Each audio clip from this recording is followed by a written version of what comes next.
கரங்களினாலே என் கண்ணீர் துடைத்தவரே, நான் அழுத போதெல்லாம் என் அருகில் வந்தவரே, உங்க கரங்களினாலே என் கண்ணீர் துடைத்தவரே. அன்பாய் இருப்பினுக்கு சொல்வார்கள், அலட்சியமாய் போவார்கள். அன்பாய் இருப்பினுக்கு சொல்வார்கள், அலட்சியமாய் போவார்கள். அன்பு தருபவரும் நீதனையா, அன்பு தருபவரும் நீதனையா, உமையன்றி எனக்கு யாரையா, உமையன்றி எனக்கு யாரையா. நான் அழுத போதெல்லாம் என் கருவில் வந்தவரே, உங்க கரங்களினாலே என் கண்ணை துடைத்தவரே, நான் அழுத போதெல்லாம் என் அருகில் வந்தவரே, உங்க கரங்களினாலே என் கண்ணை துடைத்தவரே. ஆண்டவராக இயேசு கிறிஸ்துவின் நாமத்தினாலே வந்திருக்கிற யாவரையும் இயேசுவின் நாமத்தினாலே வாழ்த்துகிறோம், ஆசீர்வதிக்கிறோம். நம்முடைய தேவன் அற்புதமான தேவன், ஆச்சரியமான ஒளியிடத்திலே நாம் வந்திருக்கிறோம். அவர் நம்மை ஆசீர்வதிக்கிறார், நம்மை அவர் நடத்துகிறார். இதனாலே நாம் தொடர்ந்து ஒரு தலைப்பின் கீழ் நாம் பார்த்து வருகிறோம். பிசாசுக்கு இடம் கொடுக்காதீர்கள் அப்படி என்று பவுலப்போஸ்தலன் திட்டமாய், ஆழமாய், அதிகாரமாய் சொல்லுகிறான். பிசாசுக்கு இடம் கொடுக்காதீங்க.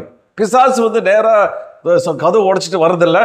பிசாசு நேராக தொப்புன்னு வந்துட்டான், பிசாசு உள்ள நுழைஞ்சிட்டான், இழுத்துன்னு போயிட்டான் அப்படி சொல்றதுக்கு இல்லை.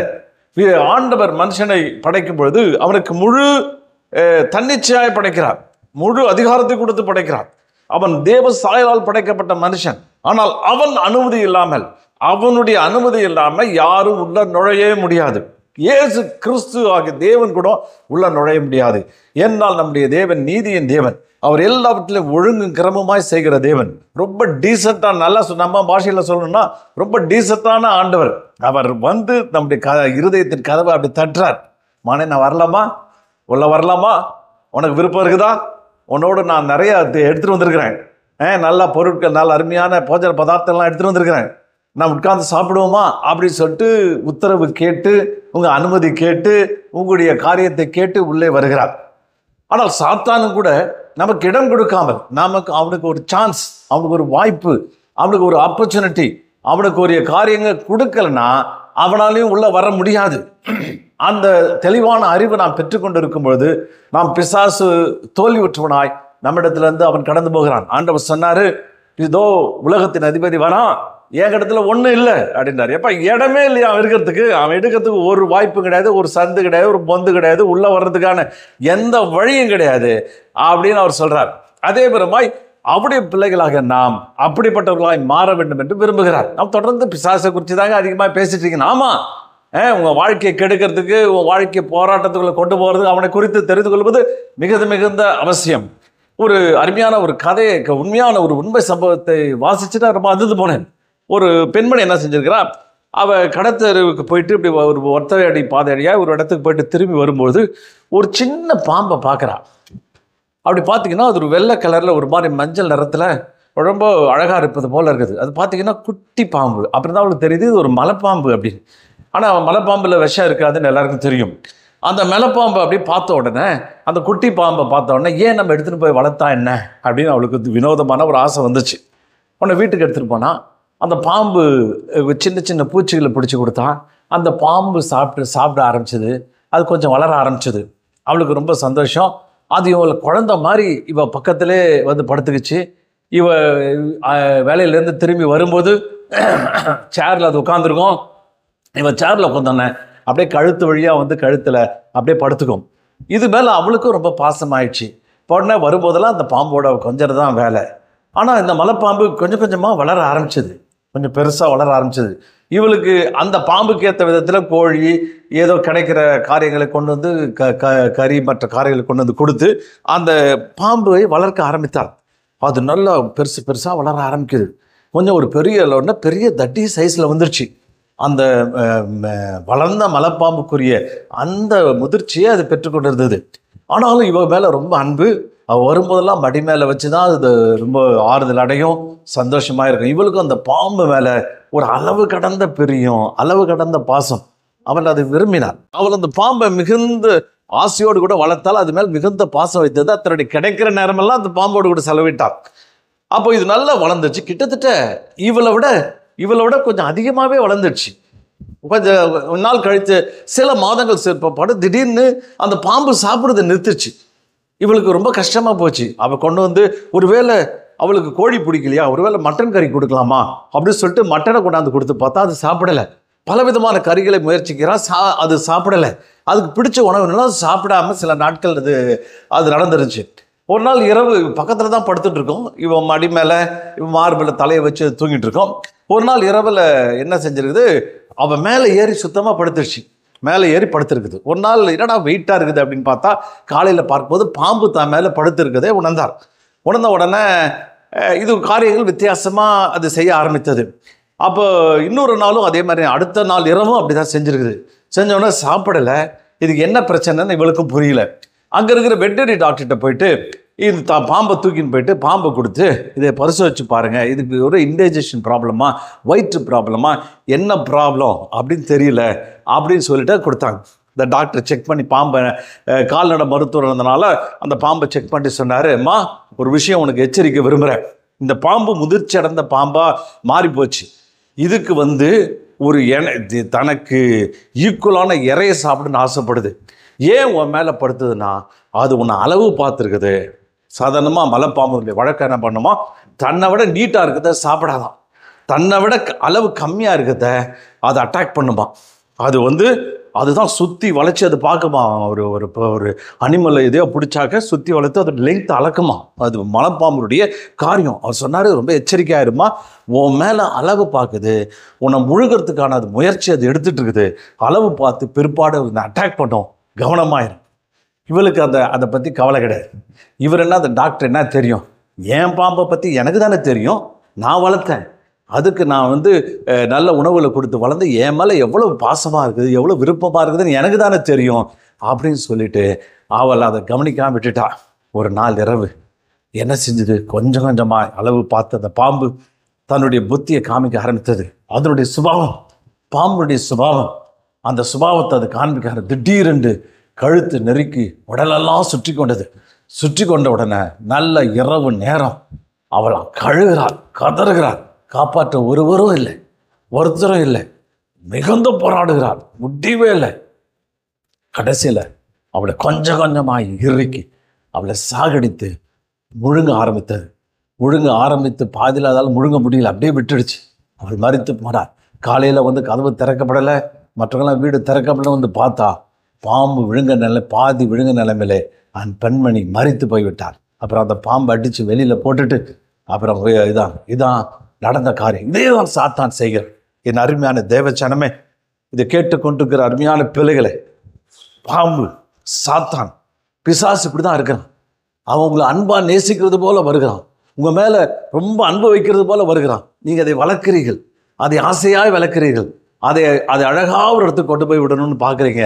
ஆனால் அது ஒரு நாளே வளர்ந்து அளவு பார்த்துட்டு வரும். திடீர்னு ஒரு அட்டாக். அதுதான் சாத்தானுடைய வேலை. அவன் கொஞ்சம் கொஞ்சமாக அப்படியே முழுங்குவான், கண்டுபிடிச்சலாம் நினைக்காதீங்க. ஒரு கெட்ட பழக்கத்தை நீங்களாக வளர்க்குறீங்க. வளர்த்துட்டு என்ன சொல்கிறீங்க, இது ஒன்றும் இல்லை, இது என்ன ஒன்றும் செய்யாது, இட்ஸ் அண்டர் மை கண்ட்ரோல்ன்றீங்க. சில குடிகாரர்களை, சில குடிக்கிற பசங்கள்லாம் பார்த்தாக்க, இல்லைங்க நான் எப்போ வேணால் விட்டுடுவாங்க, எப்போ வேணால் நான் இதை விட்டுட்டு இந்த குடி பழக்கத்தை விட்டு வெளியே வந்துடுவேங்க, எப்போ போனாலும் கஞ்சா அடிக்கிற பழக்கத்தை விட்டுவிடுங்க, போன மாதம் கூட விட்டுட்டேங்க. அப்போ நான் ரொம்ப அடிமைத்தனத்துக்குள்ள இல்லை, எல்லாம் என் கண்ட்ரோலில் இருக்குது, நான் எப்போ வேணால் விட்டுடுவேன் அப்படின்னு சொல்லிட்டு ரொம்ப ஈஸியாக சொல்கிறாங்க. நீங்கள் சகோதரா, அருமையான வாலிப வாலிபர்களை ஒரு நாள் வளர்ந்து ஒரு நாளில் திடீர்னு உன்னுடைய கழுத்தையோ உன்னை உடன்பையோ சரீரத்தையோ சுற்றிக்கொள்ளும். அப்போ உன்னை விடுவித்துக் கொள்ளவே முடியாது. நீ என்ன முயற்சி செஞ்சாலும் முடியாது. நீ கதறுவ, நீ அழுவ, நீ போராடுவ, ஒன்றும் செய்யவே முடியாது. அப்படி எத்தனை ஆயிரக்கணக்கான ஜனங்கள், கோடிக்கணக்கான ஜனங்கள் கோதை வஸ்துவிலும் விபச்சாரத்திலும் வேசித்தனிலும் சிக்கி தவிர்க்கிறத பார்க்குறோம். யார் இடம் கொடுத்தது? சாத்தான் திடீர்னு குடிப்பழக்கத்தை அவனை குடிச்சு கொண்டு பாட்டிலில் கப்பில் ஊற்றி அவன் வாயில் ஊற்றி அப்படியே அவன் அடிமைப்படுத்துறான். இல்லை, நீ இடம் கொடுத்த, நீ பார்த்த, நீ ரசித்த, நீ வேண்டது, நீ அனுமதிச்ச, அந்த கெட்ட பழக்கத்தை அனுமதிச்சது ஏதோ உன்னுடைய கட்டுறக்குள்ள உன்னுடைய ஆளுகைக்குள்ள எப்போ வேணா விட்டுடலாம் நினைக்கிற. ஆனால் ஒரு நாள் வரும், அந்த நாள் முழுவதும் நீ முழுவதும் அடிமைக்கட்டு கிடப்ப, உன் வாழ்க்கை வீணாகி போயிடும். அப்புறம் உன்னை விடுவிப்பா இல்லாமல் மிகுந்த கஷ்டம் இருக்கிற நிலைமைகளே கொண்டு போய் கதறுவ, வேதனைப்படுவேன். அதே தான் ஆண்டவர், அது போல ஆண்டவர் அதையும் தான் சொல்ல விரும்புகிறார். அதுதான் பவுல் அப்போஸ்தலன் அழகாய் சொல்லுகிறான். இடம் கூடாதீர்கள். எப்போ இடத்த கொடுத்துறாத, சான்ஸ் கொடுத்துறாத, வாய்ப்பு கொடுத்துறாத. உனக்கு ஆரம்பத்திலே தெரியணும், அதை குறித்து அறிவு இருக்கணும். அதை எவ்வளவு நெருக்கணுமோ அதை தூரம் வைக்கும் பொழுது உன்னுடைய கட்டுப்பாட்டுக்குள்ள உன்னுடைய வாழ்க்கை உன்னுடைய கருத்தில் இருக்கும், உன்னுடைய விருப்பத்தில் இருக்கும். தேவனுடைய விருப்பத்துக்குள்ள கொண்டு வர முடியும். உன்னை ஆசீர்வாதமாக வைத்து உன்னை ஆண்டவர் கொண்டு செல்ல முடியும். எல்லாத்தையும் இழந்துட்ட பிற்பாடு நீ போராடி எல்லாவற்றையும் நீ கொண்டு போய்விடுவாய். சாத்தான் அப்படிதான் உள்ளே நுழைகிறான். சாத்தான் ஒரு சிந்தனை வழியாய் உங்களை நுழைகிறான். ஒரு கெட்ட எண்ணங்களின் வழியாய் அவன் கடந்து வருகிறான். வந்து கொஞ்சம் கொஞ்சமாய் உன்னை ஆக்கிரமித்து கடைசியில் உன் வாழ்க்கையை வீணடித்து உன் வாழ்க்கை முழுவதுமாய் அவன் அழித்து போடுகிறான் என்பதை ஒரு நாளும் மறந்து போகக்கூடாது. இப்போ அப்படி தொடர்ந்து இந்த வசனங்களை வாசிப்போம். எபேசியரின் புத்தகம் 4:27 பிசாசுக்கு இடம் கொடாதிருங்கள். நம்ம முதல்ல பார்த்த பகுதியாய் பார்த்து வருகிறோம். இந்த தலைப்பின் கீழ் பல காரியங்களை நாம் சொல்லிக்கொண்டு வருகிறோம். முதலாவது பார்த்தோம், எப்படி நம்முடைய மனதில் தேவ சத்தியத்தை பொய்யை நம்பும் பொழுது, பொய்யை நாம் அறிந்து கொள்ளும் பொழுது பொய்யின் வழியாக சாத்தான் எப்படி உள்ளே நுழைகிறான் என்று நாம் பார்த்தோம். பிற்பாடு பார்த்தோம், எப்படி இருதயத்தின் வழியாய் நம்முடைய இருதய உணர்ச்சியின் மூலியாய் நம்முடைய உணர்வுகளை தூண்டிவிட்டு எப்படி உணர்வுகள் வழியாய் வருகிறான் என்று பார்த்தோம். இந்த வாரத்தில் மாம்சத்தின் வழியாய், மாம்சத்தில் இடம் கொடுக்கும்போது, நான் சொல்ல வருது மனதில் இடம் கொடுக்கும்போது, அடுத்தது இருதயத்தில் இடம் கொடுக்கும் பொழுது, அப்புறம் மாம்சத்தில் இடம் கொடுக்கும் பொழுது என்ற காரியங்களை குறித்து நாம் பார்த்து வருகிறோம். இந்த மாம்சத்தில் இடம் கொடுக்கும் பொழுது பாருங்க, மனுஷன் விருப்பத்தின் அடிப்படையில் மனிதன் வாழ்ந்து கொண்டிருக்கிறான். மனுஷன் ஆட்கோட்டது என்னன்னா விருப்பம். பாருங்க இந்த வசனங்களை எபேசியர் 2:3, அவர்களுக்குள்ளே நாம் எல்லாரும் முற்காலத்திலே நமது சரீர விருப்பத்தின்படியே நடந்து நமது சரீரமும் மனதும் விரும்பனங்களை செய்து சுபாவத்தினாலே மற்றவர்களைப் போல கோபத்தின் பிள்ளைகளாய் இருந்தோம். அதாவது நமக்கு விருப்பம், மனுஷன் பார்த்தீங்கன்னா ஒரு விருப்பம் உள்ள ஒரு மனிதன் பார்த்தீங்கன்னா விருப்பத்தோடு கூட பறக்கிறான். அவனுக்கு பலவிதமான விருப்பங்கள் இருக்குது. பலவிதமான விருப்பத்தின்படி அவன் வாழ்க்கை நடக்கிறான். என்ன வாங்க விருப்பம்னா ஒரு விருப்பத்தை சொல்கிறான். இதுதான் என் விருப்பம், இதுதான் என் ஆசை, இதுதான் என்னுடைய காரியம் அப்படின்னு சொல்லி அந்த விருப்பத்துக்காக மனிதன் வாழ்கிறான். விருப்பத்தின் அடிப்படையில் மனிதன் வாழ்ந்து கொண்டிருக்கிறான். அப்போ இந்த விருப்பம் எப்படிப்பட்ட விருப்பம், அந்த தவறான விருப்பமாக இருக்கும்பொழுது தவறான வாழ்க்கையில கொண்டு போய் செல்கிறது. புத்தர் சொன்னார், அவன் கண்டுபிடிச்சிட்டான், எல்லா மனுஷனுக்கு துன்பத்துக்கு காரணம் என்னடா அப்படின்னா ஆசை. ஆசை தாண்டா எல்லாத்துக்கும் காரணம் கண்டுபிடிச்சான். ஆனால் வேதம் சொல்லலை, ஆசை தப்புன்னு சொல்லலை. ஆனாலும் ஆசை ரெண்டாவது பிரிக்குது, ஒன்று துர்ஆசை, ஒரு நல்ல ஆசை. அப்போ ஆசைப்படுறது கரெக்டுப்பா, அது தேவனுடைய விருப்பத்திற்கு இடையாக இருந்தால் அந்த ஆசை தப்பு கிடையாது. தேவனத்துக்கு விருப்பத்திற்கு விரோதமாக இருந்தால் அது தவறான ஆசை, அது பிசாசுன்னு ஆசை. பாருங்க, 3 விதத்தில் இந்த ஆசையை நான் பிரிக்கும்படி விரும்புகிறேன். முதலாவது நம்முடைய ஆசை, நம்முடைய சரீரம் ஒன்று ஆசைப்படுது. சோத்திரம், ஹலோ சோத்திரம், நல்லா கேட்குறீங்களா? சரீரம் ஒரு ஆசைப்படுது, ஐயோ என் சரீரத்துக்கு ரொம்ப பிடிக்குங்க, வாஞ்சியாக இருக்குதுங்க, விருப்பமாக இருக்குதுங்க. அதே மாதிரி மனசு ஒன்று ஆசைப்படுது, மனசும் ஆசைப்படுது. முற்காலத்தில் ரெண்டாக பிரிக்கிறான் அந்த பவுல் அப்போஸ்தலன். முற்காலத்தில் நமக்கு தெரியாது, இன்னொரு ஆசை இருக்குதுன்னு நமக்கு தெரியாது. அப்போ நம்முடைய மாம்சம் என்ன விரும்புதோ, நம்முடைய என்ன மனசு விரும்புதோ, எதை செய்யணுமோ அதை நம்ம செய்வோம். எப்படி ஜாலியாக இருக்கணுமோ, எப்படி இப்படி இருக்கணுமோ, எதை விருப்பமோ அந்த விருப்பத்தை 2 பேரில் எதை வேணால் செய்யலாம், எப்படி வேணால் வாழலாம். இது எனக்கு பிடிக்குதா? சில பேர் சொல்லுவான், என் மனசுக்கு எது பிடிக்குதோ அதான் நான் செய்வேன், என் மனசுக்கு எதை விருப்பப்படுறட்டோ அதான் நான் செய்வேன் அப்படின்வான். என் சரீரம் எது கேட்குதோ அதை நான் வாங்கி கொடுப்பேன், நான் சந்தோஷமாக இருக்கணும் அப்படின்னு சொல்லி அந்த விருப்பத்தின் அடிப்படையில் மனிதன் வாழ்ந்து கொண்டிருக்கிறான். ஆனால் இந்த விருப்பத்தில் பல பிரச்சனைகள் இருக்குது. இது குறித்து இன்னும் கொஞ்சம் இதை குறித்து தான் இந்த நாளில் நாம் தியானிக்க போகிறோம். கலாத்தியர் 5ஆம் அதிகாரம் 16வது வசனம் 21 வசனம், பின்னும் நான் சொல்கிறது என்னவெனில் ஆவிக்கேற்றபடி நடந்து கொள்ளுங்கள், அப்பொழுது மாம்ச இச்சையை நிறைவேற்றாதிருப்பீர்கள். மாம்சம் ஆவிக்கு விரோதமாகவும் ஆவி மாம்சத்துக்கு விரோதமாகவும் இச்சிக்கிறது. நீங்கள் செய்ய வேண்டும் என்று இருக்கிறவைகளை செய்யாதபடிக்கு ஒன்றுக்கொன்று விரோதமாய் இருக்கிறது. ஆவியினால் நடத்தப்படுவீர்களானால் நீங்கள் நியாயப்பிரமாணத்திற்கு கீழ்ப்பட்டவர்களே. பாருங்க, இந்த இடத்துல ஒரு விஷயத்தை பவுல் அப்போஸ்தலன் அழகாக சொல்லுகிறான். என்ன சொல்றான்? 2 விஷயம் உங்களை நடத்திட்டு இருக்குது. இப்போ முன்னாடி பவுல் அப்போஸ்தலன் சொல்றான், மாம்சமும் மனசு விரும்புகளை செஞ்சேன், எனக்கு தெரியாது, இன்னொரு விருப்பம் இருக்குன்னு எனக்கு தெரியாது, இன்னொரு ஆசை இருக்குன்னு தெரியாது. ஆனா என்னைக்கு கிறிஸ்துக்குள்ள வந்தனோ, என்னைக்கு ரட்சிக்கப்பட்டனோ, என்னைக்கு தேவனை ஏற்றுக்கொண்டனோ, என் மனசு தெளிவடையுது, எனக்கு ஒரு கிளாரிட்டி கிடைக்குது, எனக்கு தெளிவு உண்டாகுது. டேய், இந்த மாம்சத்தினுடைய விருப்பம் என்னை பிரச்சனைகளை கொண்டு போயிடும், இது வேற விதத்தில் கொண்டு போயிடும். இந்த ஆசையினுடைய அடுத்த லெவல், ஆசைப்படுறது சாதாரண ஒரு லெவல், இந்த ஆசையின் அடுத்த லெவல் இச்சை. இச்சைன்னா தீவிரமான ஆசை, பெற்றுக்கொள்ள வேண்டும் என்ற ஆசை, லாங்கிங், அப்படியாவது ஏக்கமாக இருக்கிறது, தவிக்கிறது, கடந்து தவிக்கிறது. பிரியாணி சாப்பிட்றது ஆசை எல்லாருக்கும் இருக்கு, ஆனால் பிரியாணி சாப்பிட்டே ஆகணும் அப்படின்னு ஒரு ஏக்கம் வருது பாருங்க, அவனை பல மைல் போக வைக்குது, பல பிரச்சனைகளை பல இடத்துக்கு போய் கண்டுபிடிக்குது. அது மாதிரி உள்ள ஆசை, இச்சை, இது 2 நடந்தது. அப்போ இன்னொரு ஆசை உள்ள வந்துடுது. அது என்னன்னா ஆவிக்குரிய ஆசை. அல்லேலூயா. ஆவியானவர் ஆசைப்படுகிறார், தேவன் ஒரு விருப்பத்தை வைக்கிறார். அவர் விருப்பம் உன்னை நடத்த வேண்டும், உன்னை நல்ல விதத்தில் கொண்டு போக வேண்டும், ஜீவனை தெரிந்து கொள்ள வேண்டும், கிருபையை தெரிந்து கொள்ள வேண்டும் என்று தேவன் விரும்புகிறார். நான் மறுபடியும் பழைய ஏற்பாட்டுக்கு எங்கே போனாலும் ஆர்ஜின் அங்கே தானே வருது. அந்த இடத்துல போகும்போது ஆதியாகமம் 2 ஓதும்போது, தேவனாகிய கர்த்தர் புசிப்புக்கு பார்வைக்கு அழகும் புசிப்புக்கு நலமான சகலவித விருட்சங்களையும் தோட்டத்தின் நடுவிலே ஜீவ விருட்சத்தையும் நன்மை தீமை அறியத்தக்க விருட்சத்தையும் பூமியிலிருந்து உலக பண்ணினார். அந்த தோட்டத்துக்கு நடுவுல ஆண்டவர் பாருங்க, ஒரு ஜீவ 2 கனியும் 2 மரத்தை உருவாகிறார். ஒரு பக்கம் நன்மை தீமை அறியத்தக்க கனி, இன்னொரு பக்கம் ஜீவ விருட்சத்தின் கனி. 2 மரம் தான் இருக்குது. இறுதியில் 2 சாய்ஸ், 2 மரணம், ஜீவன், 2 ஜீவனை உள்ள வைத்திருக்கிறார். இதை ஏதேன் தோட்டத்தை நம்முடைய இருதயமான தோட்டமாய் மாற்றிக்கொள்ளலாம். எல்லாம் நிழலாட்டம் தானே, சரீரமாய் நிழலாட்டமாய் காருகிற காரியங்கள் நம்முடைய வாழ்க்கையோடு கூட ஒப்பிடப்பட வேண்டிய காரியங்கள், நம்முடைய வாழ்க்கையோடு ஆவிக்குரிய நிலைமையோடு கூட ஒப்பிடப்பட காரியங்கள், இடமா இருக்கட்டும், பொருளாக இருக்கட்டும், மனுஷனுடைய காரியமாக இருக்கட்டும், எல்லாமே மனதிற்கு ஒத்த காரியங்கள், மனதிலே காணப்படுகிற காரியங்களாக இருக்கிறது. அப்போ பாருங்க, 2த்தையும் முளைக்க பண்றார். அவளுக்கு அட்ராக்ஷன் அங்கே தான் வருது. ஏன் ஜீவ விருட்சத்தின் மேலே வரல? நான் கொஞ்சம் யோசிச்சு பார்க்குறேன். ஜீவ விருட்சத்தின் கனி மேலே அவளுக்கு ஏன் உண்டாகலை அப்படின்னா, அதை பற்றி ஒரு தெளிவான அறிவு அவளுக்கு இல்லை. அது எவ்வளவு தேவனோடு கூட தொடர்பு, தேவனுடைய காரியங்கள், அநாதி காரியங்கள் எதுவுமே அவளுக்கு தெரியல. ஆனால் இது உலகத்துக்குரிய காரியம், ரொம்ப அட்ராக்டிவாக இருக்குது, ரொம்ப அழகாக இருக்கிற மாதிரி இருக்குது. புத்தி, அவன் புத்தியே தெளிவுது, என் புத்தியே தெளிவுதுன்றான், என் புத்திக்கு ஏற்றதாக இருக்குதுன்னு சொல்கிறான். அப்போ அந்த மரத்தின் கனியை அவள் புசிக்கிறாள். புசித்த உடனே பாருங்க, அடுத்தது குழந்தை பிறகுது. குழந்தை பிறகுது பார்த்தீங்கன்னா, இந்த நன்மை தீமை, அந்த நன்மை தீமை அறியத்துக்கிற நல்லது எது கெட்டது என்று தேர்ந்தெடுக்கிற உரிமை, எனக்கு தேர்ந்தெடுக்கிற உரிமை, அந்த உரிமையின் அடிப்படையில் மனதுக்குள்ளே 2 மரம் வந்து. இப்போ யோசிச்சு பாருங்க, ஏதேன்றா சந்தோஷம்னு அர்த்தம். சந்தோஷன்ற தோட்டத்தில் 2 மரம் வச்சிருக்குது. உன் வாழ்க்கையில் சந்தோஷமாக சமாதானமாக இருக்கிற உன் குடும்பத்தில், உன் வாழ்க்கையில் 2 மரம் இருதயத்தின் நடுவில் இருக்குது.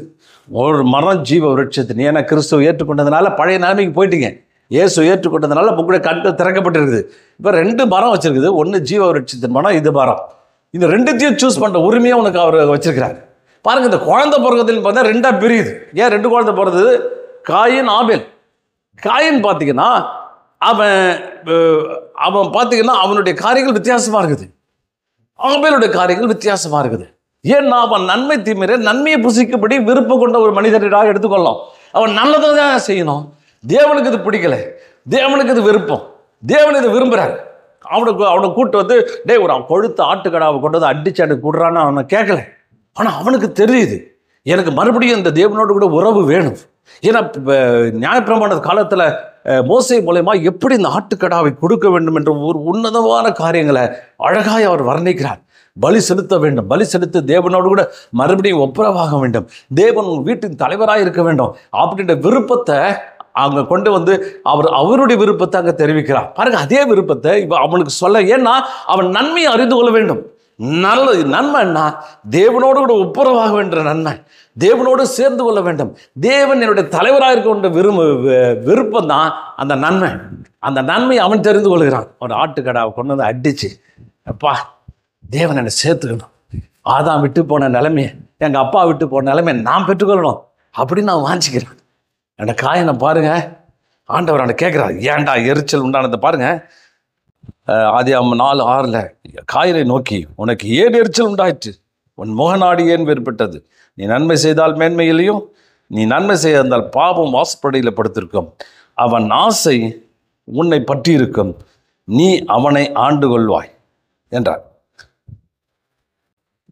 இங்கே இடத்துல பார்த்தீங்கன்னா, இவன் பாருங்க, நான் இப்படி எடுத்துக்கொள்கிறேன், மறுபடியும் தீமை என்ற கனியை அவன் புசிக்கிறான். ஆண்டவர் சொல்லி மறுபடியும் அதே கொண்டு வர்றார். நன்மை செய்தால் அந்த நன்மை தீமை கனியை இங்கே கொண்டு வர்றார். மறுபடியும் இந்த ஆவிக்கு ஒரு இடத்துல கொண்டு கம்பேர் பண்ணிக்கிட்டே வர்றார். நன்மை செய்தால் மேன்மை இல்லையோ? ஏப்பா நல்லதை செய்ப்பா தம்பி. உன் தம்பி அவன் ஒரு அண்ணன் வந்து தகப்பன் ஸ்தானத்தில் இருக்க வேண்டியவன். அவன் குழந்தைகளை சகோதரர்களை பாதுகாக்கணும்னு ஒரு காரியத்தில் அவனை வைக்கிறார். அவன் என்ன செய்கிறான்? பிசாசுக்குரிய வேலையை செய்கிறான். அவன் மேலே பொறாமப்படுறான், அவனை அடிக்கணும் குத்தணும்னு யோசிக்கிறான். அப்போ அவர் சொல்கிறாரு, எரிச்சல், கோபம், இதெல்லாம் மாம்சத்தினுடைய வெளிப்பாடு, மாம்சத்தினுடைய காரியங்கள். அப்போ மாம்சத்துக்குரிய காரியத்துக்குள்ளே போகும்பொழுது அவர் சொல்கிறாரு, பாவம் வாசற்படியில் படுத்துருச்சுப்பா, நேரம் வந்துட்டான். இன்னும் இந்த மூல பாஷையெல்லாம் வாசிக்கும் போது வித்தியாசமாக குரோச்சிங் டைகர், பாய்கர் புலி அப்படின்னு அர்த்தத்தில் அங்கே சொல்லப்படுது. அந்த பதுங்குற புலி, பாயும் புலி. அல்லேலூயா, நல்லா கேட்குறீங்களா, கவனிக்கிறீங்களா? ஒரு பாயிர புலி உங்கள் வீட்டு கேட்டுக்கிட்ட வந்துடுச்சு. எங்கே வந்துச்சு? உன் இதய கதவுக்குள்ளே அங்கே வந்துடுச்சு. உன் தோட்டத்துக்குள்ளே வந்துடுச்சு. உன் தோட்டத்துக்குள்ளே எப்படா கதவை திறப்பேன், பாஞ்சு உள்ளே பிடிச்சி உன்னை தான் கண்ட்ரோலுக்குள்ளே கொண்டு வந்துடலாம் அப்படின்னு சொல்லுது. அதுதான் பாவம். அந்த பாவத்தின் அதிகாரியான பிசாசு, அந்த பாவம், அந்த காரியங்களை தீமையை அறிந்து கொள்கிற காரியங்கள். பாருங்க, இவன் கொலை செய்கிறது அவனுக்கு யாரும் சொல்லிக் கொடுக்கவும் இல்லை. எப்படி கொலை செய்கிறான் பாருங்க. கொலை யாரும் கற்றுக் கொடுக்குது. யாரும் கற்றுக் கொடுத்தா? பிசாசு கற்றுக் கொடுக்குறான்.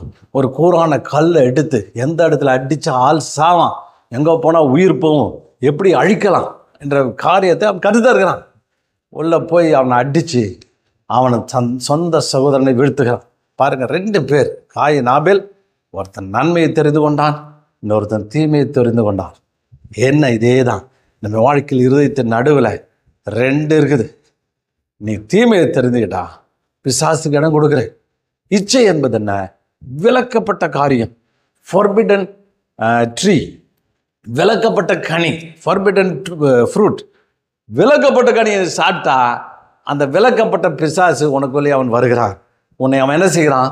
உன்னை அவன் ஆட்கொள்கிறான். அவன் உன்னுடைய செயலின்படி அவன் செய்ய ஆரம்பிக்கிறான். ஆண்டவர் சொன்ன, எப்பா எரிச்சலுக்கு இடம் கொடுக்குற, இடம் கொடுக்காத, மாம்சத்துக்கு இடம் கொடுக்காத, மாம்ச குணத்துக்கு இடம் கொடுக்காத, மாம்சத்துடைய காரியத்துக்கு இடம் கொடுக்காத. உனக்கு எரிச்சல் ஆகிறது, கோபம் ஆகிறது, அழிக்கிறதுக்கு உனக்கு ஒரு ஆசை, தவறான ஆசை, துராசை. அந்த தவறான ஆசை, தீமையை தெரிந்து கொள்கிற ஒரு ஆசையை நீ விருப்பத்தை வச்சிருக்கிற. அந்த விருப்பத்தை நிறைவேற்றபடிய தவறான விருப்பம் உனக்குள்ள வந்துச்சுன்னா போதும், தவறான ஆள் உள்ள வந்துடுவான். அல்லேலூயா. தவறான விருப்பம் இருக்குதா? மனுஷ விருப்பத்திற்கு அடிமை. எது விருப்பமோ அதனால் அவன் நடத்தப்படுகிறான். அந்த விருப்பம் தீமையானதா இருந்தா பிசாசும் கூட கை கோத்துக்குவான். ஒருவேளை நன்மையானதா இருந்தா ஆண்டவர் உன்னோடு கூட கரம் பிடிப்பார். அல்லேலூயா. இதுதான் ஆரம்ப ஸ்டார்டிங் பாயிண்ட், இடம் கொடுக்குற பாயிண்ட். எரிச்சல் சின்ன எரிச்சல் தாங்க, இது என் கண்ட்ரோல் இல்லை. அதனால தான் பவுல் சொல்ற, எரிச்சல் தான் நைட்டுக்குள்ளே காலி பண்ணிடு, நைட்டுக்குள்ளே முடிச்சிடு. எரிச்சல் நைட்டு ஜெபம் பண்ணி, ஆண்டவரே எரிச்சல் வேணாம், கோபம் வேணாம், யாரை பற்றியும் கோபம் வேணாம், ஆண்டவரே என்னை விடுதலை ஆக்குன்னு சொல்லி நீ விடுவிச்சு. ஏன்னா நைட்டு தூங்கும்போது பிசாசு உனக்குள்ளே அந்த கோபம், அவனுடைய சரக்கு, அவனுடைய விஷயம், அவனுடைய காரியம், அவன் எளிதாக உள்ளே வந்துடுவான். உள்ளே வந்து சொந்த சகோதரனை, அப்பாவி சகோதரனை, நீதிமானோட வேதம் சொல்லுகிற அந்த அற்புதமான அந்த பிள்ளையை எடுத்துகிட்டு போய் கொலை செய்து மண்ணிலே அவன் புதைக்கிறான். அந்த அறிவு கூட இல்லை. ஆண்டவர்னா எல்லாம் தெரியுன்ற அறிவு கூட அவனுக்கு இல்லை. அப்போ பாருங்கள், இடம் கொடுத்தது யார்? ஆண்டவர் சொல்ல, இடம் கொடுக்காத. இப்போ அவனுக்கு அத்தாரிட்டி கொடுத்துருக்கேன். சில பேர் நிறைய கேட்குறாங்க, ஏங்க பிசாசு உள்ளே வந்தா, ஏன் சாத்தா உண்டவன் அப்படி பார்த்துட்டு சும்மா இருக்கிறாரு? ஏன் பார்த்துட்டு அவர் என்ன சும்மா இருப்பார்? நீ இடம் கொடுத்துட்டு நீ உள்ளே வர வச்சு நீ பாம்பை கூட்டு வந்து வளர்த்தினா அவர் என்ன பண்ணுவார்? ஹலோ, பாம்பு நல்ல பாம்பு தாங்க, பேர் நல்ல பாம்புன்னு சொன்னாங்க, நான் முட்டைலாம் கொடுத்தாங்க அப்படின்ட்டா, முட்டை கொடுத்தாருட்டா பாம்பு சும்மா இருக்குமா? அது புத்தி அது காமிக்க தான் செய்யும். இன்றைக்கி சாத்தான் அப்படி தான் அழகாக கொண்டு வந்து வளர்த்துக்கிட்டு அந்த எண்ணங்கள் நான் ஒன்றும் அப்படி கிடையாதுன்னா இல்லை, தவறான எண்ணங்கள் கூட தீமை, தீமையை புசிக்கிற பழம், நன்மை தீமையை அறிந்து கொள்கிற கனி. அதை நீ அறிந்து கொள்ளும் போது சாத்தானுக்கு இடம் கொடுக்குற, அவன் உள்ளே வருகிறான், கொஞ்சம் கொஞ்சமாக வளர்றான். அந்த ஆசை விருப்பம் ஒரு நாள் எரிச்சல, பல நாள் எரிச்சலாமா, அது பல மாதங்கள் எரிச்சலாகுது. ஒரு நாள் அந்த எரிச்சலே உன்னை கொண்டு போய் சாத்தான் அது உன்னை கொண்டு வந்து பல பேரை சூசைட்குள்ளேயும் பலவிதமான சூழ்நிலைக்கு நடத்தி போய் கொலை கொள்ளை பல காரியங்களை கொண்டு போகிறான். கொலைக்கு முன்னானது எரிச்சல். பாருங்க, அவன் கொலை செஞ்ச பிற்பாடு தானே இவன்ட்ட ஒரு வரணும். இல்லை, அதுக்கு முன்னாடியே சொல்லிட்டார், ஏப்பா எரிச்சல் வந்துடுச்சு, வாசப்படியில் வந்துடுச்சு, இன்ஸ்ட்ரக்ட் பண்ணுறார், வந்துருச்சுடா தம்பி, ஜாக்கிரதையாரு, வந்துட்டான். அவன் ஆசை ஒன்றை பற்றி, அவன் பிசாசுக்கு ஒரு ஆசை இருக்குது. பாருங்க, 3 பேருக்கு விருப்பம் இருக்குது. உனக்கு மாம்சத்துக்கு ஒரு விருப்பம் இருக்குது, பிசாசுக்கு ஒரு விருப்பம் இருக்குது, ஆண்டவருக்கு விருப்பம் இருக்குது. இன்னும் கூட ஒரு வசனத்தில் வாசிக்கும் போது யோவான் 8:44, நீங்கள் உங்களுடைய தகப்பனாகிய பிசாசினால் உண்டானவர்கள், உங்களுடைய தகப்பன் ஆசைகளின்படி செய்ய விருப்பமாய் இருக்கிறீர்கள். அவன் ஆரம்பம் முதற்கொண்டு மனுஷ கொலைபாதனாக இருக்கிறான், சத்தியம் அவனிடத்தில் இல்லாதனால் அவன் சத்தியத்தில் நிலைக்கவில்லை. அவன் பொய்யனும் பொய்க்கு பிதாவுமாய் இருக்கிறான், பொய்க்கு தகப்பனுமாய் இருக்கிறான். அவன் பொய் பேசும்போது தன்னுடைய சுபாவத்தின்படி அப்படி பேசுகிறான். பாருங்க, பிசாசை கொடுத்து சொல்றார், பிசாசினால் உண்டு. இப்போ கொலை செய்யற என்ன வந்துச்சு, கொலைகாரம் என்ன எப்படி வந்துச்சுன்னா பிசாசுடைய ஆசை தான். மனுக்குலத்தில் அவன் இருந்த இடத்துல ஆண்டவர் தன்னுடைய பிள்ளையாய் இந்த உலகத்தில் மனுஷனை படைச்சோன்னா பொறாமையில் அவன் சாவறான். பொறாமையில் சாச்சு அவன் நேரடியாக கொலை செய்யறதுக்கு முடியாது, நேரடியாக மனுஷனை கையை வைக்கிறது அவனால் முடியாது. அன்லஸ் அதர்வைஸ் அவன் இடம் கொடுத்தாதான். அப்போ மனுஷனை வச்சு மனுஷனை கொலை செய்கிறான். அப்போ மனுஷனுக்குள்ள இருதயத்துக்குள்ளே போகிறான். அதான் ஆண்டவர் சொல்ற, நீ பிசாசினால் உண்டான ஆள்டா, நீ பிசாசுக்குரிய ஆள்டா, நீ ஆபிரகாமுடைய பிள்ளை கிடையாது. ஆபிரகாம் ஒரு நாள் செய்யலை, நீ பிசாசினால் உண்டாயிருக்கு, அதனால தான் கொலை செய்கிற, அதனால தான் காரியங்களை செய்கிற. அவன் இச்சை, பிசாசுடைய இச்சையை நிறைவேற்றுகிற பிள்ளைகளாக நீங்கள் இருக்கிறீர்கள் என்று ஆண்டவர் பயங்கரமான ஒரு குற்றச்சாட்டை வைக்கிற, பிரித்து காமிக்கிறார். பாருங்க, ஆண்டவர் இயேசு வந்து எப்படி 2 பிசாசுடைய காரியங்களை, அப்போ கொலை செய்கிற எண்ணத்தை கொண்டு வந்தது யாரு? அப்போ நீ தான் யோசிக்கிற, அதுக்கு பிசாசு உதவியாக இருக்கிறான். அதுதான் அங்கே தான் இடம் கொடுக்குற காரியம். இந்த இடம் கொடுக்கும் பொழுது நாம் பல விதங்களில் நாம் போராட்டத்துக்குள்ளேயும் பலவித சூழ்நிலைக்குள்ளே நாம் போய் விடுகிறோம். இப்போ ஒரு சின்ன இது இல்லை,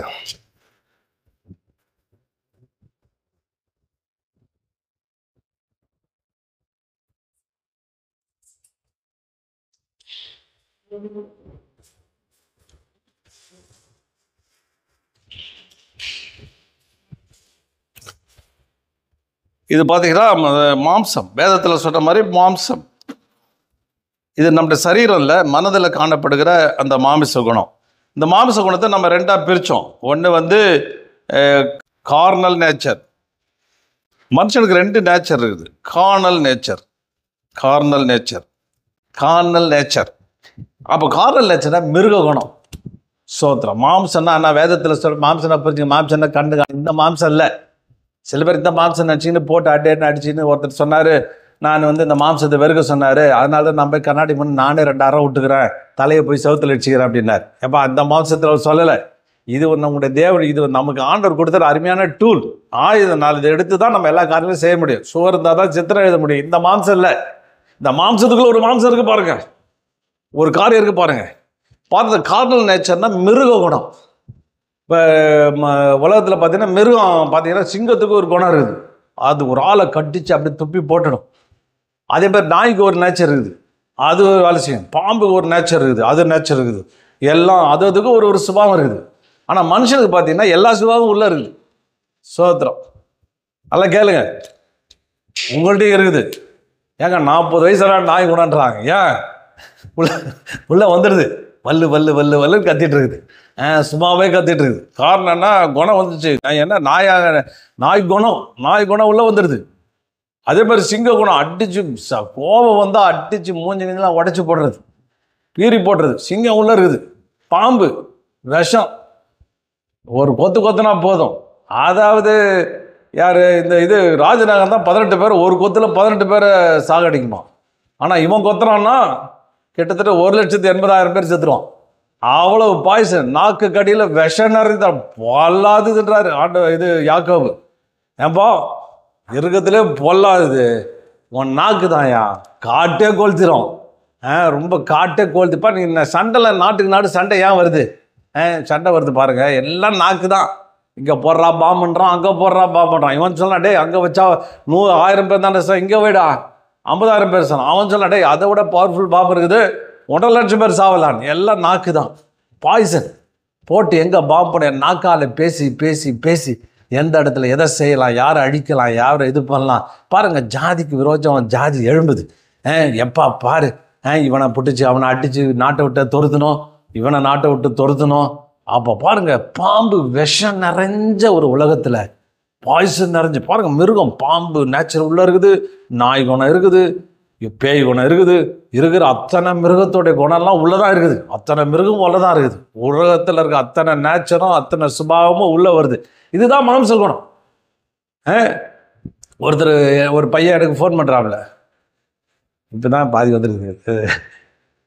ஒரு பையன் எனக்கு ஃபோன் பண்ணுறாப்புல, ஐயோ எனக்கு என்ன தெரியுங்க, இரவெல்லாம் தூக்கம் வரல, எனக்கு என்ன பண்ணுறதுன்னு தெரியல, 3 பேர் என் மனசில் வந்துக்கிட்டே இருக்குது, எப்படியாவது கொலை செய்யணும், எப்படியாவது போட்டு தள்ளணும், அதுக்கு திட்டம்லாம் வருது, எப்படி அப்படி கொட்டணும், எப்படி கொண்டு போகணும், எப்படி சாகடிக்கின்ற எண்ணம் வந்துக்கிட்டே இருக்குது, என்னால் தூங்க முடியல, எனக்காக ஜெபம் பண்ணுங்க அப்படின்னா. பாருங்க, இவனுக்கு சாதாரணமே இவன் கோபப்படுற ஆள், எரிச்சல் படுற ஆள், சின்ன சின்ன விஷயத்துலாம் எரிச்சல் படுற ஆள்.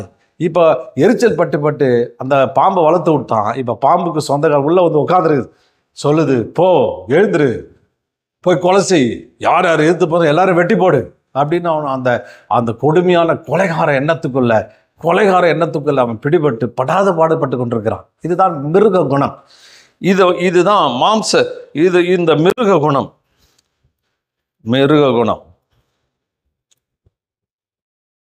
இன்னொன்று பார்த்தீங்கன்னா பிசிக்கல் நேச்சர். அப்படின்னா பிசிக்கல் நேச்சர் என்ன?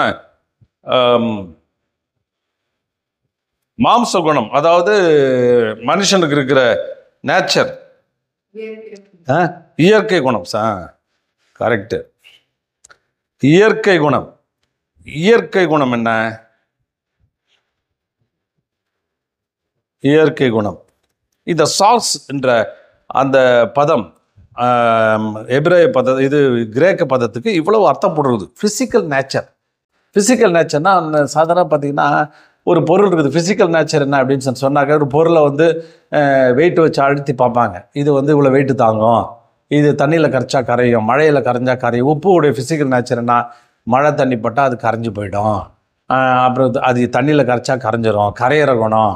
அது ஒன்றும் திடத்தன்மை இழந்துடும், அதை காய்ச்சினா திடத்தன்மை, இப்படி அதுதான் ஃபிசிக்கல். அதே மாதிரி மனுஷன் பார்த்தீங்கன்னா ஒவ்வொருவருக்கும் அளவு இருக்குது. ஒருத்தருக்கு சின்ன விஷயம் இருந்தாலும் பயந்து சாவான், இப்படி ஆயிடுச்சு அப்படின்னு. ஒரு சகோதரி எனக்கு ஃபோன் பண்ணி சொன்னேன், பயமாக இருக்குது, கெட்ட கனவாக வருது, என்ன பண்ணுறதுனே தெரியல அப்படின்னு. சந்த மோரம் அந்த வாலிபம்னு பேர் அழுகைக்குள்ளே போயிட்டா, உடஞ்சி போயிட்டா. நான் ஏதோ பெரிய சமைச்சு என்னதான் ஆச்சு, நான் கெட்ட கனவாக வருதுன்னு. நான் கேட்டேன், என்னம்மா ஆச்சு சொல்லு அப்படின்னு.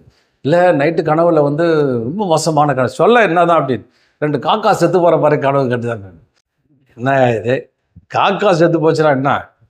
அதுக்கு ஒரு பயம். காக்கா செத்து போனதுக்கும் உனக்கு பயத்துக்கு என்ன சம்மந்தம்? அது மாதிரி யாரோ செத்துருவாங்களோன்னு பயமா. யார் செத்து? 2 காக்கானா 2 பேர் செத்துருவாங்க. ஏம்மா, காக்கான்றது அசுத்த பிராணி, ரொம்ப மோசமான பிராணி. அப்படி வேதத்தில் அது அசுத்த பிராணி, அது அழிஞ்சு போச்சுன்னு எடுத்துக்கேன்.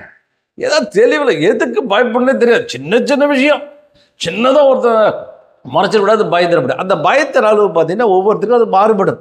சில பேர் 10,000 வாங்கினாலும் நைட்டு தூங்க மாட்டான், சிலது 10 கோடி வாங்கினாலும் நைட்டு தூங்க மாட்டான். அவன் 10 கோடி வாங்கினாலும் நிம்மதியாக தூங்குவான். அவனுடைய நேச்சர், இயற்கை குணம் பயம், சின்ன பயம். அதுக்கப்புறம் பார்த்தீங்கன்னா உடஞ்சி போகிறது, கலங்கி போகிறது, சோர்ந்து போகிறது. சின்ன விஷயத்தெல்லாம் சோர்ந்து போகிற ஆள்லாம் உண்டு. ஒரு வார்த்தை தாங்க முடியாதுங்க, ஒரே ஒரு வார்த்தை சொல்லிட்டா போதும். என்னால் அழுது 6 மாதம் அழுவங்கன்னுச்சு ஒரு பொம்பளை. 6 மாதம் அழுது என்ன ஒரு வார்த்தை, எவனா பேசின ஒரு வார்த்தை தூக்கி போட்டு அடுத்த நிலைமைக்கு போக தெரியாது. நான் சின்ன விஷயம் கூட தாங்க மாட்டேங்க. ரொம்ப சாஃப்டான மைண்டுங்க. இல்லை, சாஃப்டான மைண்டு இல்லை, நீ வந்து ஒன்றதுக்கு லாய்க்கு இல்லாத மைண்டு தான் அர்த்தம். நீ தேவனுடைய வார்த்தைக்கு எதையும் தாங்குற தைரியம் வேணும். அல்லேலூயா, சோத்திரம்.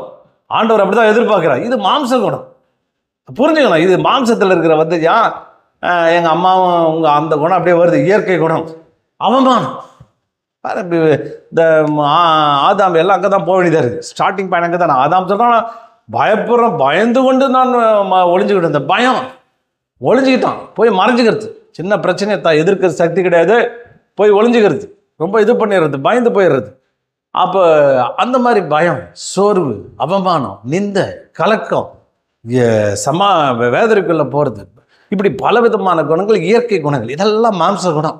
இந்த மாம்ச குணம் என்ன செய்யுது? இங்கே பாருங்க, இருதயம். இப்போ பாருங்க, இந்த ஒரு வேலை இப்படி எடுத்துக்கொள்கிறேன், கொலை எண்ணத்து ஒரு தவறான ஒரு விபச்சார உணர்வு இருக்குன்னு வச்சுங்க.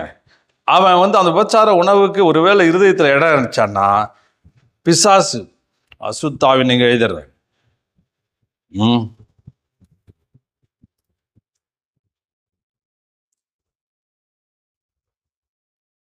அசுத்தாவி என்ன பண்ணுது? இது உள்ள நுழைஞ்சது இவனுக்கு தெரியும். வந்துச்சுன்னா இது அவன் என்னக்கிறான்? பெருசு பண்ணுகிறான். இது அவன் நுழைய முயற்சி செய்கிறான். இதுக்கு பேர பார்த்தீங்கன்னா மனது. அப்போ இருதயத்தின்படி தான் மனது வேலை செய்யுது. இது மனசை ரெண்டு விதமாக பண்ணும். ஆழ் மனசு, டெப்த் ஆஃப் வாட், இருதயத்தின் ஆழம், இந்த ஆழ் மனசு. அப்போ இதெல்லாம் டச் பண்ணுது. அப்போ உங்களுக்கு போதிய பலனம், தெளிவு இல்லைன்னா, மனசில் தெளிவு இல்லைன்னா இது உங்களுக்குள்ளே என்ட்ராயிடும், உங்களுக்குள்ளே வரும். இப்படிப்பட்ட இதுவும் இப்படி வரும். பாருங்கள், இந்த இடத்துல மிருக குணம், ஒரு வேளை விபச்சார குணம்னு வச்சுங்க, அது உள்ளே வந்துச்சுன்னா இவனை மறுபடியும் அந்த வேதத்தில் சொன்ன மாதிரி இச்சைக்கு நேராக நடத்தப்படுகிறான், இச்சைக்கு நேராக போகிறான், இச்சை அவனை நடத்துகிறது, இச்சைக்குள்ளே போயிடுறான். பயம், இதை சில பேருக்கு பார்த்தீங்கன்னா பயம்ன்றது வேதத்தில் பல இடங்களில் போட்டுது. பயம் ஒரு ஆவின் போட்டுருக்குது, பயத்தின் ஆவின் போட்டுருக்குது, பயத்தின் நடுங்கிறது. சில பேர் அப்படியே நடுங்கி சாகுவான், அப்படியே படப்படப்பன்னு கை கால் ஆடுதுங்க, பயமாக இருக்குதுங்க அப்படின்னு அப்படியே நடுக்கத்துக்குள்ளே போகிற நிறைய பேரை பார்க்குறோம். அப்போ ஒரு முறை நான் ஒரு இடத்துல ஒரு ஆலயத்தில் ஜெபிச்சு கொண்டு இருந்தேன். ஒரு பையன் வந்தான், உடம்பு ஃபுல்லாக இந்த இடத்துல இதுலேருந்து இது வரையும் கயிறு, இங்கேருந்து கயிறு, காலில் கயிறு, கழுத்தில் கயிறு, உடம்பெல்லாம் கயிறு. அவங்ககிட்ட சொன்னால் ரொம்ப பயந்து உள்ளே வந்தான். வந்துட்டு நான்ட்டு ஜோம் பண்ணுறேன். அவன் என்னை கேட்டான், என்ன ஆச்சுன்னு. இல்லை, எனக்கு எப்போ பார்த்தாலும் பயமாக இருக்குது, இரவு படுக்கும் போது பயம், திடீர்னு எழுந்தோன்னா திக்குன்னு அடிக்குது. சில டைமில் என் ஹார்ட் பீட்டு எனக்கு கேட்குதுன்றான், டப்புன்னு சத்தம் கேட்குது, பயமாக இருக்குது, என்ன நடந்துருமோ ஏது நடந்துருமோ பயமாக. நீ என்னப்பா நீ என்ன படிச்சிருக்க அப்படின்னு கேட்டேன். அவன் சொன்னான், எம்ஏ எம்எட் எம்ஏ 3-4 டிகிரி படிச்சிருக்கேன். இங்கே ஒரு ஸ்பெஷல் ட்ரைனிங்காக வந்தேன், எனக்கு அவ்வளோ பயமாக இருக்குது. அப்போ கயிறுலாம் என்னென்ன ஒவ்வொரு முறையும் சொன்னாங்க, பயம் வந்திருக்குதான், இந்த இடத்துல போய் கயிறை கட்டுன்னு சொல்லிட்டு அங்கே கயிறை கட்ட விட்டாங்க. இது நிறைய பேர் சொன்னான், அவருக்கு கட்டினது, இவருக்கு கட்டினது, இங்கே கட்டினது, அங்கே கட்டினது, பாத யாத்திரை போய் கட்டினது, மொட்டை போட்டு கட்டினது, இப்படி ஃபுல்லாக காலத்தில் என்னன்னா அது ஒரு பெரிய கயிறு. பயம் போச்சா? பயம் போல, பயம் இன்னும் ஜாஸ்தி ஆகிட்டு இருக்குது. நான் சொன்ன முதல்ல ஆண்டவனை விடுதலை அளிக்க விரும்புகிறார். ஆமென். இயேசு பயத்திலிருந்து விடுதலை ஆக்குற தேவன். அவர் ஒருத்தர் தான் உன்னை பண்ண முடியும், எல்லாத்தையும் அவரு அப்படின்னு சொல்லிட்டு ஜோம் பண்ண பயங்கர தப்புன்னு விழுந்தான். எழுந்து கொஞ்ச நேரம் கழிச்சு எழுந்தான். எப்படி இருக்குன்னு கேட்டேன். ஐயோ ஃப்ரீயாக இருக்குது, பயத்தையே காணும், இதே காணும், நான் ஃப்ரீயாக இருக்கேன் அப்படின்னு.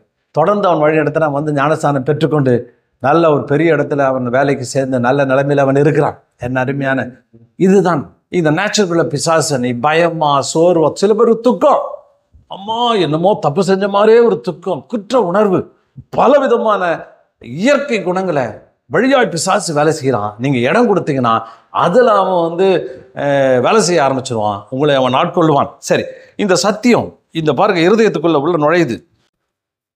கலரை மாற்றி போடும், ரெட்டில் போடுறேன் பாருங்க. இந்த பயம் இருதயத்துக்குள்ள இடம் கொடுத்தீங்கன்னா பிசாசு இங்கேருந்து இப்படி வந்து விடுகிறான். இந்த மிருக குணத்துக்கு இடம் கொடுத்தீங்கன்னா பிசாசு இங்கே ஆட்கொள்கிறான். இங்கே ஆவி, மனுஷனுடைய ஆவி. அப்போ ஆவி தான் ஒரு மனுஷனை நடத்துகிறது. இப்போ ஆவியில் அவன் நடத்தப்படும் பொழுது அவன் என்ன செய்யப்படுகிறான்? இந்த இருதயத்தின்படியே அவன் நடத்தப்படுகிறான். போயிட்டு தவறான வாழ்க்கைக்குள்ளே போகிறான். இந்த இடம் சொல்லப்படுது, ஆவியினால் நடத்தப்படுவீர்களானால், இச்சையினால் நடத்தப்படுவீர்களானால். ரெண்டுத்துக்கு வித்தியாசம் என்னன்னா, நடத்தப்படுதல் அப்படின்ற வார்த்தை ஆவியானவர் நடத்துகிறார், இஸ் லீடிங். மத்திய நிறைய வசனங்களை காண்பிக்க முடியும், நேரம் ஆகிடும். மத்திய 4வது அதிகாரத்தில் அவர் சொல்லும் பொழுது ஆவியானவராலே வனாந்தரத்துக்கு கொண்டு போகப்பட்டார். லெட் பை த ஹோலி ஸ்பிரிட்னு இங்கிலீஷில் போட்டுருது. லீடிங், அவர் நடத்துகிறார், அவர் அவனுக்கு நடத்தி செல்லுகிறார், லீட் பண்ணுறார். அதாவது டிரைவர், பிசாசு போகும்போது டிரைவர் அப்படின்னு போட்டுருது. ஆமாம் ஆக்ரோஷமாக உள்ள பூந்து அவன் அப்படியே ஃபோர்ஸ் பண்ணி நடத்துறது. சாதாரணமாக ஒரு ஆள் இப்போ இப்படி எடுத்துக்கொள்வோம். ஏன்னா பழைய எடுத்துக்காட்டெலாம் காமிச்சா உங்களுக்கு இப்போ புது எடுத்துக்காட்டு தான் ஏதாவது யோசிக்கணும். ஒரு காருக்குன்னு வச்சுங்க, காருக்கு 4 சக்கரம் இருக்குதா? இருக்குது. ஒரு ஸ்டியரிங் வீல் இருக்குதா? ஓட்டுறவன் ஒருத்தன் உட்காந்துருக்கானா? அது நீங்கள் எடுத்துக்கொள்ளுங்க. நீங்கள் இருக்கிறீங்க, உங்கள் ஸ்டியரிங் வீல் உங்கள்கிட்ட இருக்குது, ஸ்டியரிங் இருக்குது. இந்த ஸ்டியரிங்கை லெஃப்ட்டில் திருப்பினா எல்லாம் அப்படியே லெஃப்ட்டில் திரும்புது. அதான் 4 வீலும் இப்படி எடுத்துக்குவோம். ஆவி ஆத்மா சரீரமாக எடுத்துக்கோ. சரீரம் 2 குணமாக எடுத்துக்கொள்வோம். அவன் பின்னாடி 2 அது இந்த காரியங்களை எடுத்துக்கொள்வோம். ஸ்டியரிங் வந்து உங்கள் இருதயமாக எடுத்துக்கொள்வோம். நடத்துறது நீங்கள். உங்கள் இருதயம் உங்களுக்கு ஒரு விருப்பம் இருக்குது. என்ன விருப்பம்? இந்த இடத்துக்கு போகணும், இந்த இடத்துக்கு போகணும். நீங்கள் விருப்பம் இருந்தீங்கன்னா அந்த விருப்பத்தின் அடிப்படையில் நீ காரை ஓட்டிகிட்டு போகிறீங்க, காரை எடுத்துகிட்டு போகிறீங்க. சரி, இப்போ இது உங்கள் காரு, உங்கள் ஸ்டியரிங்கு, உங்கள் விருப்பத்தின்படி காரை ஓட்டிகிட்டு போகிறீங்க. அது உங்கள் வாழ்க்கை, உங்கள் சரீரம். வழியில் ஒரு ஆளை ஏற்றுறீங்க. சோதனம் கேட்குறீங்களா? வழியில் ஒரு ஆளை ஏற்றுறீங்க. அவன் யாருன்னா அவன் தான் கொள்ளைக்காரன், பயங்கர திருடன். அவன் வழியில் அப்படியே ரொம்ப அமைதியாக இருக்கிற மாதிரி, ரொம்ப சாஃப்டாக இருக்கிற மாதிரி லிஃப்ட்டு கேட்குறான்னு வைத்துக்கொள்ளுங்க. உள்ளே ஏறின உடனே கொஞ்சம் தூரம் போடணும், நல்லா பேச்சு கொடுத்துட்டே வரான். பேச்சு கொடுத்துட்டே வரும்போது திடீர்னு கத்தியை தூக்கி கழுத்தில் வைக்கிறான்.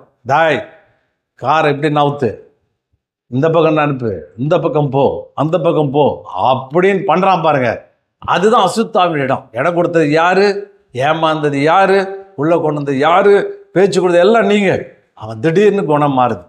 இப்படி இப்போ ஆவியானவர் எடுத்துக்கொள்ளும். ஆவியானவருக்கு நீங்கள் இடம் கொடுக்குறீங்க, உங்கள் காரில் ஏற்றுறீங்க. ஆவியானவர் ரொம்ப அமைதியாக ஜென்டலாக அவங்கள்ட்ட பேசிட்டே வரார். நீங்கள் கேட்குறீங்க, நான் இந்த இடத்துக்கு வழி தெரியல, நான் எப்படி போகிறது, நான் எப்படி என்ன செய்கிறது தெரியல அப்படின்னு சொல்லி கேட்குறேன்னு வைத்துக்கொள்ளுங்க.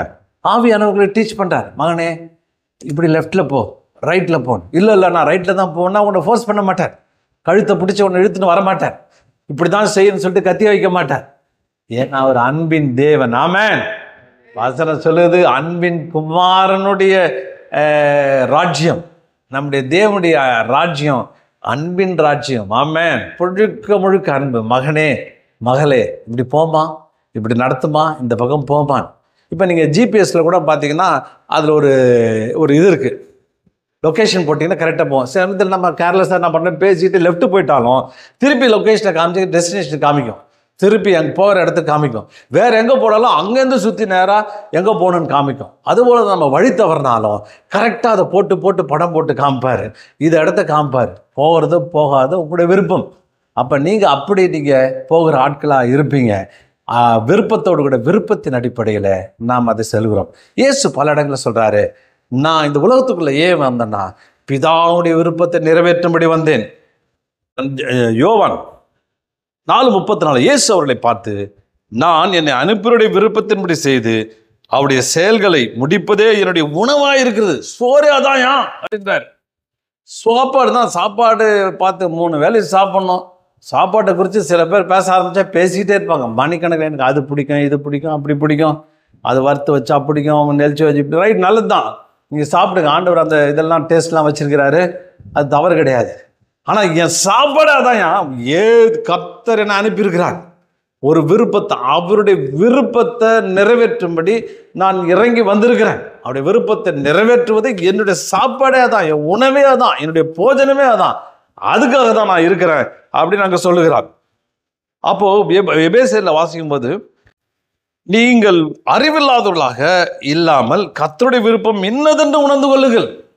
இப்போ உனக்கு தெளிவு வந்துடுச்சு. உன்னுடைய மாம்சமும் மனசும் செஞ்சால் என்ன நடக்கும்? தேவ கோபாக்கனுக்கு உண்டு, அழிவு உண்டு, தண்டனை உண்டு, பிரச்சனை உண்டு, விடுதலை கிடையாது அப்படின்னு புரிஞ்சுக்கிட்டோம். இப்போ ஆவியானவருடைய விருப்பம் உள்ளே வந்துடுச்சு. இப்போ நீங்கள் அனலைஸ் பண்ணுறீங்க, ஒரு அறிவுக்குள்ளே வந்துட்டீங்க, ஒரு தெரிந்த அறிவுக்குள்ளே வந்துட்டீங்க. எது விருப்பம், இது எது பிடிக்காது, தேவனுக்கு என்ன பிடிக்கும், அவர் விருப்பம் என்ன, அவர் எதை விரும்புகிறார், என்ன செய்ய விரும்புகிறார் அப்படின்னு விருப்பத்தை நீங்கள் நிறைவேற்றுகளா இருந்தீங்கன்னா நீங்கள் அறிவுள்ள ஜனங்கள். சோதரம். அல்லேலூயா. நான் ரொம்ப அமைதியாகிட்டீங்க. சோதரம். அப்போ அவருடைய விருப்பத்தை புணர்ந்துட்டுனா நீங்கள் அறிவுள்ள ஜனங்கள். நீங்கள் அறிவுள்ள ஜனங்களாக பண்ண பவுலப்போஸ்தலன் சொல்கிறான், நான் விரும்புகிற விருப்பம் என்கிட்ட இருக்குதுப்பா, ஆனால் அந்த விருப்பத்தின்படி என்னால் என்ன செய்ய முடியல, எனக்கு அப்படி சில ஒரு கட்டுக்குள்ளே இருக்கிறேன், பாவ பிரமாணம் எனக்குள்ளே வந்துடுச்சு அப்படின்னு ஒரு இடங்கள்ல சொல்லுகிறான். எல்லாம் அப்படிங்க விருப்பம் அவன்கிட்ட இருக்குது, ஆனால் செய்ய முடியல. காரணம் சரீரத்தினுடைய இச்சை இழுத்துட்டு போகுது, வேலை செய்ய வைக்குது, அதை செய்ய வைக்குது, இதை செய்ய வைக்குது. இதை இப்போ கடந்த நாட்களில் நீங்கள் பேப்பர் படிச்சீங்கன்னா என்னன்னு தெரில, தாய்லாந்தில் புத்த பிச்சுங்க 7 பேர் 8 பேர் அரெஸ்ட் பண்ணியிருக்காங்க. கிட்டத்தட்ட ஆயிரக்கணக்கான கோடியை கொண்டு போய்ட்டு தவறான கெட்ட பழக்க வழக்கத்துக்கு விலை மாதுகிட்ட கொடுத்துட்டு மாட்டிக்கிட்டு அவனை பற்றி எல்லா டீட்டெயிலும் அந்த பொண்ணு வெளியில் கொண்டு வந்துச்சு. தாய்லாந்தே குழப்பத்துக்குள்ளே போயிடுச்சு, எல்லாரையும் அரெஸ்ட் பண்ண நிலைக்கு போயிட்டாங்க. ஜனங்கள்லாம் அடிச்சுக்கிறாங்க, எப்பா புத்த பிச்சுன்னு வந்தியப்பா, நீ எல்லாம் ஆசையை அறவே ஒழிச்சு தானே உன் போதனை, ஆசையை அறவே ஒழிச்சுட்ட, நல்லாயிட்ட, ரொம்ப ஆசையே இல்லாத ஒரு ஆள் மாதிரி உனக்கு மொட்டை அடிச்சுக்கிட்டு ட்ரெஸ்ஸை போட்டுட்டு இருக்கிறியே, இவ்வளோ பெரிய பாதகத்தை செஞ்சிருக்கியே அப்படின்னு நாடே குழம்பி போய் நிற்குதான். கடைசியில் அந்த தவறு செஞ்ச அந்த பொண்ணை விட்டுட்டாங்க, எல்லாம் புத்த பிட்சு மேலே சண்டைக்கு வந்துட்டாங்களாம். என்னான்னு பாருங்கள், விருப்பத்தை, இந்த தவறான விருப்பத்தை யாராலும் ஜெயிக்க முடியாது. இயேசு கிறிஸ்துடைய வல்லமை இருந்தால் தான் ஜெயிக்க முடியும், தேவனுடைய கரம் இருந்தால் தான் செய்ய முடியும், தேவனுடைய கிருபை. ஹல்லேலூயா. எப்படியா ஜெயிக்கிறோம்? சோத்திரம். நாம் எப்படி ஜெயிக்கிறோம்? இருதயத்தில் இருக்கிற காரியம் வைக்கப்பட்டிருக்குது, இருதயத்தில் பாவம் இருக்குது, அந்த பாவத்தினுடைய உணர்வும் இருக்குது. அந்த உணர்வு ஏன்னா ஆதாம் மூலியமா இந்த உணர்வு நமக்குள்ளே வந்துடுச்சு. ஆனால் உணர்வு அவர்களால் ஜெயிக்க முடியல, நாம் ஜெயிக்கிறோம். காரணம் என்ன? தேவனுடைய வித்து நம்முடைய இருதயத்தில் தரிப்பிக்கப்பட்டிருக்கிறது. ஆமென். தேவனுடைய வித்து நமக்குள்ளே வைத்திருக்கிறது. அப்போ உணர்வை ஜெயிக்கிறோம். உணர்வுக்கு பின்புலமாய் இருக்கிற அந்த சாத்தானையும் ஜெயிக்கிறோம். அந்த சாத்தானுக்கு இடம் கொடுக்காமல் செய்கிறோம். பாவ உணர்வுக்கு இடம் கொடுக்கல, அந்த மாம்ச இச்சைக்கு இடம் கொடுக்கல, மாம்சத்தினுடைய செயல்பாடுக்கு இடம் கொடுக்கல. அவைகள் எல்லாம் நாம் ஜெயிக்கிறோம். நாம் விடுதலையாக்கப்பட்டிருக்கிறோம். நாம் கர்த்தரோடு கூட இணைந்து இருக்கிறோம். ஏனென்றால் இப்ப விருப்பத்தை தேவனுடைய விருப்பத்துக்கு அடியில் கொண்டு போயிட்டோம். தேவனுடைய விருப்பத்தை செய்யும்படி நாம் அனுமதித்திருக்கிறோம். தேவனுடைய விருப்பத்தை நிறைவேற்றும்படி தேவன் நமக்கு கிருபை பாராட்டி இருக்கிறார். ஹல்லேலூயா. அப்ப சாத்தானுக்கு இடம் இல்லை. இயேசு சொன்னது போல நம்மளும் சொல்ல முடியும், சாது என்கிட்ட ஒண்ணுமே கிடையாதையோ, உன் சரக்கு ஒன்றும் கிடையாது, உன் விஷயம் என்கிட்ட ஒன்றும் கிடையாது, நீ உபயோகப்படுத்துகிற மாதிரி, உனக்கு சான்ஸ் கொடுக்குற மாதிரி, வாய்ப்பு கொடுக்குற மாதிரி என்கிட்ட ஒன்றுமே கிடையாது, வாய்ப்பே இல்லை, நீ வாயை மூடிட்டு போ, ஒன்றும் பண்ண முடியாது. நான் தேவனுடைய பிள்ளை, இந்த உலகத்தில் வெளிச்சமாக நான் வச்சிருக்கிறாரு, நான் ஆளுகை செய்யப்படி வச்சிருக்கிறாரு, விடுதலையாக்க விட்ட உணர்வோடு கூட இருப்பேன், ரட்சிக்கப்பட்ட அனுபவத்தோடு இருப்பேன், புதிய ஜீவனுக்குள்ளாய் நடக்கிறேன். ஹல்லேலூயா. கிறிஸ்துவின் ஜீவன் எனக்குள்ள இருக்குது, அந்த ஜீவன் என்னை வழிநடத்தி கொண்டிருக்கிறது. உன் தலையை நசுக்கிறேன், உன்னுடைய திட்டத்தை தலையை நசுக்கிறதுனா என்ன? கூட்டு வந்து அவனுடைய திட்டத்தெல்லாம் உடைச்சு போடுறது, அவனுடைய ஆளுகையெல்லாம் அடிச்சு விரட்டுறது, அவனுடைய கிரியை செய்ய முடியாம அவனுடைய கிரியைகளெல்லாம் அழித்து போடுவது தான் அவன் தலையை, பாம்பின் தலையை நசுக்குவது. ஆமென். தேவனுடைய அந்த இடம் கொடாதிருங்கள். அப்ப நமக்குள்ள தேவனுக்கு இடம் கொடுத்தா அவனுக்கு இடம் கிடையாது. தேவனுடைய எல்லா விதத்திலும் பல பாயிண்டில் பிசாசு பல விதங்களில் திட்டத்தை அவன் தீட்டுகிறான். அவன் ரொம்ப ஸ்ட்ராட்டஜி திட்டமிட்டு தாக்குகிறான், வளர ஒரு பாயிண்ட்ல தாக்குகிறான், பல யுக்திகளை கையாளுகிறான். ஆனா எந்த யுக்தியும் நமக்குள்ள பலன் அளிக்காதபடி தேவன் நமக்கு உதவி செய்வாராக. தைரியமா இருங்கள், விழிப்பாயிருங்கள், ஜாக்கிரதையாயிருங்கள், கவனமாயிருங்கள். இயேசு நம்மோடு கூட இருக்கிறார். நம்மை வெற்றி சிறக்க பண்ணுவார், நம்மை ஆசீர்வதிப்பார். ஆமென்.